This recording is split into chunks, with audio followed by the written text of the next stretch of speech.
আপনার নিন্দা করেন, আপনাকে বাধা দেওয়ার চেষ্টা করেন, আপনাকে ছোট করেন। কারণ তাদের সাথে থেকে, সেই সকল ব্যক্তিদের সাথে থাকলে যারা আপনার মূল্য বোঝেন না, আপনি নিজের আত্মসম্মান, নিজের আত্মবিশ্বাস, নিজের ব্যক্তিত্বকে নত করে ফেলবেন। দূরে চলে যান সেই সকল সংঘর্ষ থেকে, সেই সকল পরিস্থিতি থেকে যাদের সম্মুখীন হয়ে আপনি কোনো পরিণামেই পৌঁছতে পারবেন না।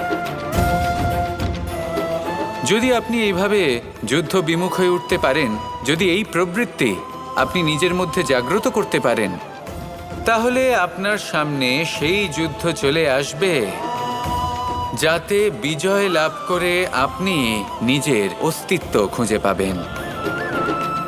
আর সেটাই হলো সবথেকে বড় জয়লাভ। আসুন আমার সাথে ভালোবেসে বলুন, রাধা